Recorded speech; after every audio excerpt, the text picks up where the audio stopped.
Қайырлы күн. Бүгін біз математика пәнінен 42-ші сабақты қарастырамыз. Нөлдермен аяқталатын сандарды ауызша көбейту және бөлу тәсілдерін үйренеміз. Бірінші есепке назар аударайық. Есептеулер дұрыс орындасаң, суретте қай қаладағы ескерткіш орындары бейнеленгенін білесің. Ұлы Жібек жолы ежелгі мәдениет орталықтары болған Тараз, Сайрам, Шымкент және Түркістан қалалары арқылы өткен. Бірінші өрнектің мәнін табайық. 6200-ті 100-ге бөлсек 62 болады. 62-ні 10-ға көбейтсек 620 болады. Яғни бұл бірінші ескерткіш Түркістан қаласында орналасқан екен. Енді екінші өрнектің мәнін табайық. 620-ны 10-ға бөлсек 62, 62-ні 1-ге бөлсек 62. Екінші ескерткіш Тараз қаласында орналасқан екен. Екінші есептің асына назар аударайық. Жазылуын және есептеу тәсілін түсіндір. 2310-ды 200-ге көбейту үшін алдымен 231-ді 10-ға көбейтіп алған, ал 200-ді 2 көбейту 100 деп жазып алған.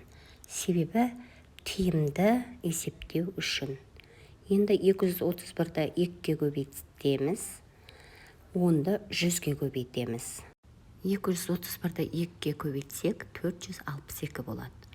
10-ды 100-ге көбейтсек 1000 болады. 462-ні 1000-ға көбейтсек 462 1000 болады. Есімізге сақтап алайық. Нөлдермен аяқталатын санды нөлдермен аяқталатын санға ауызша көбейткенде нөлге көңіл аудармай көбейткен ыңғайлы. Содан соң екі көбейткіште қанша нөл болса, соңына сонша нөл тіркеледі. Мысалы, 16000-ды 2000-ға көбейткенде 16-ны 2-ге көбейтіп 32 болады, көбейтіп аламыз. Және 16000-да 3 0, 2000-да 3 0 бар, соны артына тіркеп жазамыз. Сонда 32 миллион болады. Келесі екінші есептің әсіне назар аударайық. Жазылу және есептеу тәсілін түсіндір. 24-ті 6-ға бөлсек 4 болады. 240-ті 60-ға бөлу үшін 240-та 24 ондық бар, оны 60-та 6 ондық бар, 6 ондыққа бөлеміз. Сонда 4 ондық бар болады. 2400-ді 600-ге бөлу үшін 2400-де 24 жүздік бар, 600-де 6 жүздік бар. 24 жүздікті 6 жүздікке бөлсек 4 жүздік болады. 24000-ды 6000-ға бөлу үшін 24000-да 24 мыңдық бар, 6000-да 6 мыңдық бар. 24 мыңдықты 6 мыңдыққа бөлсек 4 мыңдық болады. Есімізге сақтап алайық. Нөлдермен аяқталатын санды нөлдермен аяқталатын санға ауызша қалдықсыз бөлген кезде алдымен бөлінгіш пен бөлгіштегі нөлдерді теңдей қысқарту керек. Бөлуді содан кейін орындаған ыңғайлы. Мысалы, 240 000-ды 6000-ға бөлу үшін 6000-дағы 3 0 мен 240 000-дағы 3 0-ді қысқартып аламыз. Сонда 240 бөлу 6 болады. 240-ті 6-ға бөлсек 40 болады.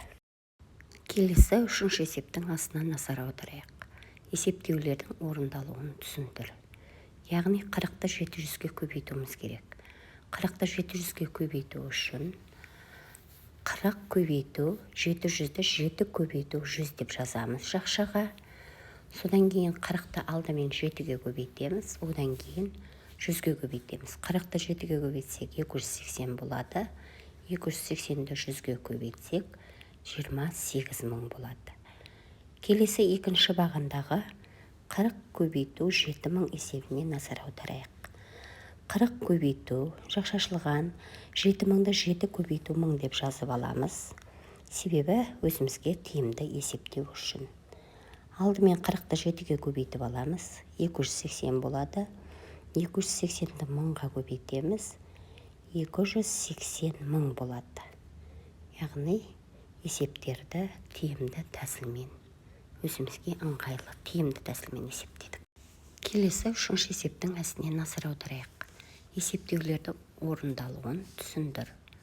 68000-ді 200-ге бөлу үшін 68000 бөлу Шақшашылған 200-ді 2 көбейту 100 деп жазып аламыз.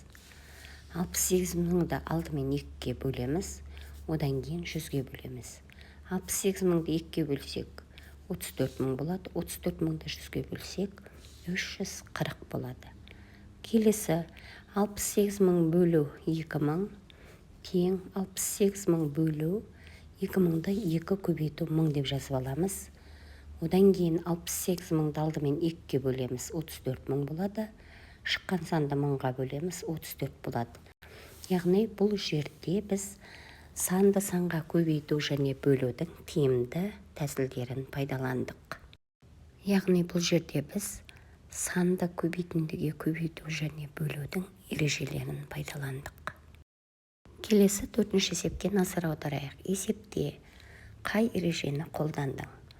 Нөлдермен аяқталатын санды нөлдермен аяқталатын санға көбейткен кезде, яғни 2 көбейткіштің нөлдеріне назар аудармаймыз. Мысалы, 20-ны 800-ге көбейткен кезде, алдымен 2-ні 8-ге көбейтіп аламыз. 16 болады. Содан соң 2 көбейткіште қанша 0 болса, соңына сонша 0 тіркеледі. 20-да 1 0 бар, 800-де 2 0 бар, яғни 3 0-ді тіркейміз. Сонда 16.000 болады. Келесі бөлу амалын қарастырайық. Нөлдермен аяқталатын санды нөлдермен аяқталатын санға бөлген кезде, алдымен бөлінгіш пен бөлгіштегі нөлдерді теңдей қысқарту керек. Мысалы, 9000 бөлу 300-дегі 300-дің 2 нөлі мен 9000-дағы 2 нөлді қысқартып аламыз.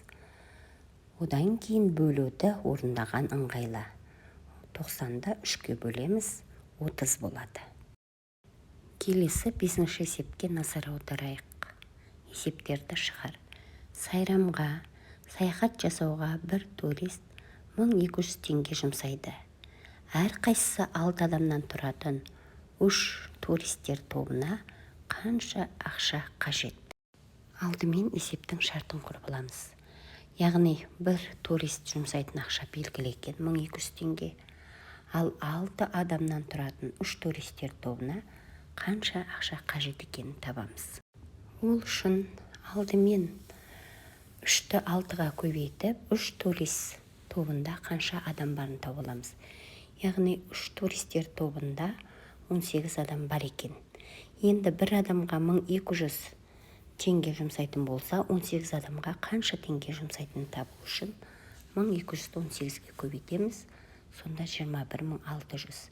Яғни 6 адамнан тұратын 3 туристер тобына 21600 теңге жұмсайды екен. Келесі 5-ші есептің әсіне назар аударайық. 10 вагоннан тұратын пойызға 600 тонна жүк тиеу керек. Әр вагонға 3 тонна жүк сияды. Жүкті тасымалдау үшін қанша пойыз қажет? Алдымен есептің шартын құрып аламыз.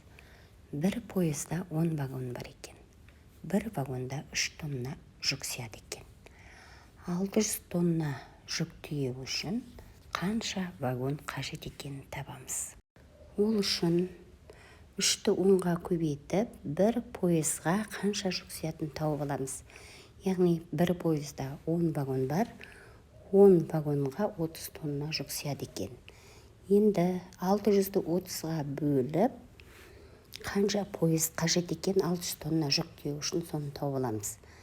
Яғни 600 тонна жүк тиеу үшін 20 пойыз қажет екен. Келесі 6-шы есепке назар аударайық. Әр түрлі тәсілмен есепте тиімді тәсілдің астынсыз дейді. Құрметті оқырмандар, мен сіздерге мүмкіндігінше ең жеңіл оңай тәсілдерін көрсеттім. Басқа тәсілдерін де өздеріңіз дәл осылай шығарып көрсеңіздер болады. Келесі 7-ші есепке назар аударайық. Есепті шығар. Ұлы жібек жолының ұзындығы 12800 километрді құрайды. Ерте замандағы саяхатшылар түйемен жүрген болса, олардың барлық жолды жүріп өтуіне қанша күн кеткен? Керуен күніне 5 км/сағат жылдамдықпен 8 сағат жүріп отырған. Алдымен есептің шартын құрып аламыз. Яғни жылдамдық бір күндегі 5 км/сағат екен, ал уақыт 8 сағат екен. бір күнде жүріп өткен арақашықтықты тауып алуымыз керек алдымен. Одан кейін 12.800 километрді жүріп өту үшін қанша күн кеткенін анықтайды екенбіз. Ол үшін 5 км сағатты 8 сағатқа көбейтіп, бір күнде жүріп өткен жол тауып алады екенбіз. Яғни бір күнде керуен 40 км жол жүреді екен. Енді 12.800 километрді 40-қа бөліп, неше күнде 12.800 километрді, яғни барлық жолды неше күнде жүріп өтетінін табамыз. Яғни 320 болады. Барлық жолды жүріп өту үшін 320 күн кеткен екен. Келесі 8-ші есепке назар аударайық. Өрнектер жұбындағы бөліндінің мәні қалай өзгеретінін түсіндір дейді. Яғни 147-ні 7-ге бөлсек 21 болады. Бұл жерде қысқартатын және қосып тіркейтін 0 жоқ. 147.000-ді 7-ге бөлсек, 147-ні 7-ге бөлеміз 21 болады. 147.000 артындағы 3 0-ды тіркейміз, сонда 21.000 болады. 288.000-ды 2-ге бөлу үшін 288-ді 2-ге бөліп, 288.000-ның артындағы 3 0-ды тіркеп жазамыз, сонда 144.000 болады. Келесі 288.000-ды 20-ға бөлу үшін 20-ның 1 0-ы мен 288.000-ның 1 0-ын қысқартамыз. 28.800 болады, оны 2-ге бөлсек 14.400 болады. Келесі 56.800-ді 8-ге бөлу үшін 568-ді 8-ге бөліп, 56.800-дің артындағы 2 0-ды тіркеп жазамыз. Сонда 7100 болады. Келесі 56.800-ді 800-ге бөлу үшін 800-дің 2 0-ы мен 56.800-дің 2 0-ы қысқарып кетеді. 568-ді 8-ге бөлсек 71 болады. Келесі әсі, высы, дысында дәл осылай орындап шығамыз. Келесі 9-шы есепке назар аударайық. Ойлан және жауап бер. Туристік пойыздар станциядан бірдей уақыт аралығында жолға шықты. Бірінші пойыз 4 сағат 30 минутта, екіншісі 5 сағат 15 минутта жолға шықты. 5-ші пойыз сағат нешеде жолға шығады?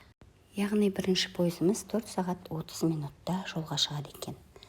Екінші пойызымыз 5 сағат 15 минутта жолға шығады екен.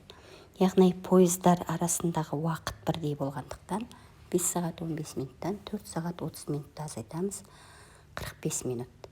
Енді үшінші пойызды табу үшін 5 сағат 15 минутқа 45 минутты қосамыз, 6 сағат. Яғни үшінші пойыз 6 сағатта жолға шығады екен. Төртінші пойызды табу үшін 6 сағатқа 45 минутты қосамыз, 6 сағат 45 минут болады. Яғни төртінші пойызымыз 6 сағат 45 минутта жолға шығады екен. Енді 5-ші пойызды табу үшін 6 сағат 45 минутқа 45 минутты қосамыз, 7 сағат 30 минут. Яғни 5-ші пойыз 7 сағат 30 минутта жолға шығады екен. Келесі 10-шы есепке назар аударайық, есепте дейді. Яғни 12-ні 900-ге көбейту үшін 12-ні 9-ға көбейтіп, 900-дің соңындағы 2 0-ды тіркеп жазамыз. Сонда 10.800 болады. 5-ті 7.000-ға көбейту үшін 5-ті 7-ге көбейтіп, 7.000-ның соңындағы 3 0-ды тіркеп жазамыз. Сонда 35.000 болады. 15-ті 3.000-ға көбейту үшін 15-ті 3-ге көбейтіп, 3.000-ның соңындағы 3 0-ды тіркеп жазамыз. Сонда 45.000 болады. Келесі 27.000-ды 30-ға бөлу үшін 30-дің 1 0-ы мен 27.000-ның 1 0-ы қысқарып кетеді. 2700-ді 3-ке бөлеміз, 900 болады. Келесі 21.000-ды 3.000-ға бөлу үшін 3.000-ның 3 0-ы мен 21.000-ның 3 0-ын қысқартамыз, 21-ді 3-ке бөлеміз, 7 болады. Келесі 240.000-ды 30.000-ға бөлу үшін 30.000-ның 4 0-ы мен 240.000-ның 4 0-ын қысқартамыз, 24-ді 3-ке бөлеміз, 8 болады. Достар, бүгінгі сабағымыз ұнаса, осы каналға тіркеліп, лайк басып, пікір білдіріп кетуді ұмытпаңыздар. Сонда келесі сабақтың есептері, жауаптарымен сіздерге көрініп тұратын болады.